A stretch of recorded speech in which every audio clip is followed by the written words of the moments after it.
Toque Livre.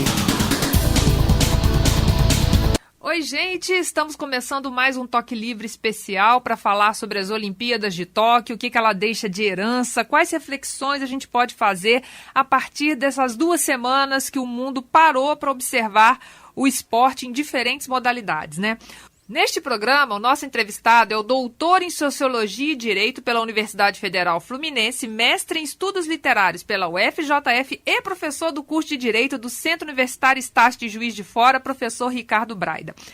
E logo assim, para começar, o professor disse que gostaria de destacar a importância dessas conquistas brasileiras que aconteceram no Japão, né? A melhor campanha de todos os tempos, 21 medalhas, igualando o número de medalhas de ouro, que foram 7, que também foi conquistado no Rio 2016.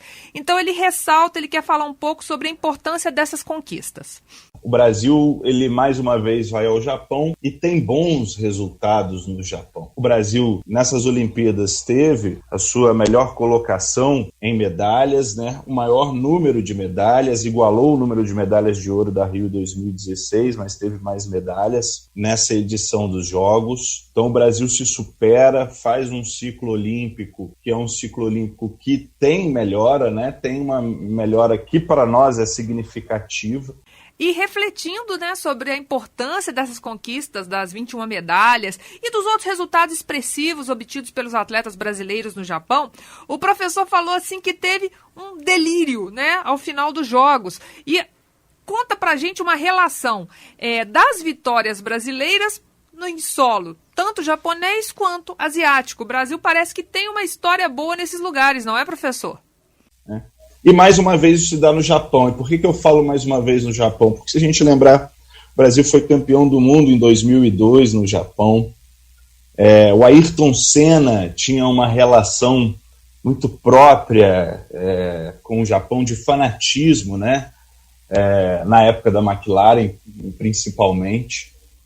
Então o Brasil tem essa boa relação quando ele vai lá nos jogos que são situados nesse país asiático. E fiquei imaginando que não à toa, e esse talvez seja o delírio, as teorias da evolução da espécie demonstram que os sapiens saíram da Ásia para chegar às Américas. Então tem uma certa até ancestralidade, né? Essa coincidência do destino de que o Brasil, quando vai aos jogos, realiza práticas esportivas em terras asiáticas, ele alcança certo sucesso.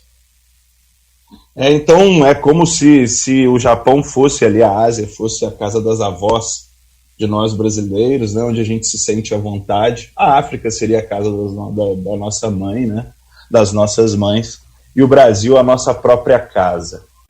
E diante do resultado em Tóquio, né, embora seja positivo, tenha que ser festejado, afinal de contas, pela dificuldade que os atletas passaram, alguns sem investimento, outros com as restrições impostas pela pandemia, o professor questiona que o Brasil poderia ser se o esporte estivesse entre as prioridades sociais das autoridades brasileiras. É isso que ele comenta agora. Até onde o Brasil poderia chegar se o esporte fosse uma prioridade? Veja, a gente teve um quadro de medalhas que para nós é muito significativo, uma colocação que também é significativa entre os países que participam dos Jogos Olímpicos, mas sempre fica aquela questão quando encerra os Jogos. Qual seria a nossa potência se de fato investíssemos no esporte?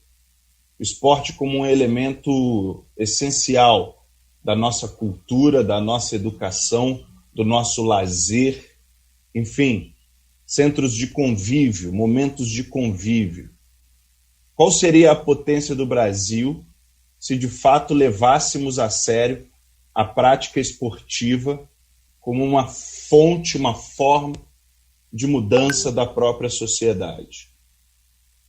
Essa é sempre uma questão que ela termina nos Jogos Olímpicos, para mim, sempre aberta, a gente não consegue ter essa resposta, mas é sempre muito bom pensar o que o Brasil poderia ser e ainda não é, e levar de alguma forma a esperança de que um dia possamos demonstrar essa nossa potência com a devida dignidade que os atletas merecem.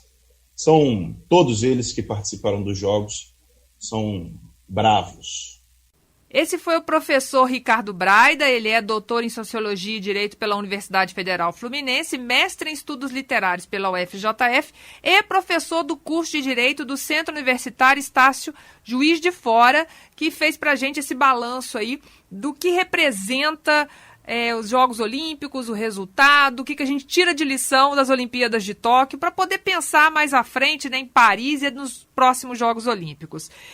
Continuem ligados aqui na nossa programação, porque vocês sabem, aqui na Web Rádio, nas Ondas do Toque, é 100% esporte. Toque Livre.